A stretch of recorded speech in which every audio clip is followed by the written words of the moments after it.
ராவு காலம் யமகண்டத்துல எதற்காக சுபகாரியங்கள் பண்ணக்கூடாது அப்படின்னு சொல்லியிருக்காங்கன்னுட்டு இந்த ஜோதிட தகவல்கள் என்ற பதிவில் நம்ம பார்க்கலாம். ஸோ நிறைய பேருக்கு இதை பற்றி தெரிஞ்சிருக்கும். இப்போ இருக்க ஜென்ரேஷன்ஸ்க்கு இதை பற்றி தெரியாமல் இருக்கும். அதற்காக தான் நான் இந்த பதிவை போடுறேன். ராவு காலம் யமகண்டம் என்பது ஒரு விஷயத்தை முடக்கக்கூடிய தன்மை கொண்டது, வளர விடாது, முடக்கிடும் அந்த விஷயத்தை.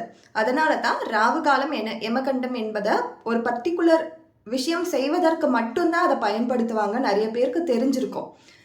ஸோ இதுலேயும் நல்ல விஷயங்கள் பண்ணலாம்.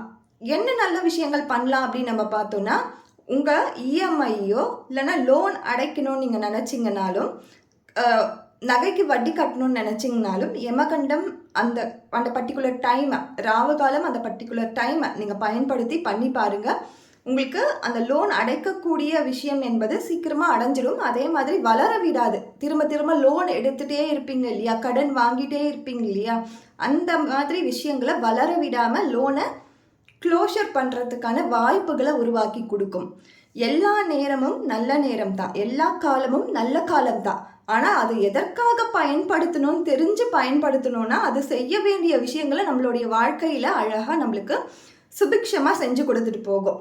ஸோ இதற்காக தான் இந்த ராவு காலம் என்பதை, யமகண்டம் என்பதை சுப காரியங்கள் பண்ணக்கூடாது. சுப காரியங்கள் பண்ணும்பொழுது நம்ம வீட்டில் அந்த சுபிக்ஷமான விஷயங்கள் நடக்காமல் தடையாக போயிடும். நடக்க முடியாத வாய்ப்புகளை கொடுத்துருவாங்க. அதற்காக தான்.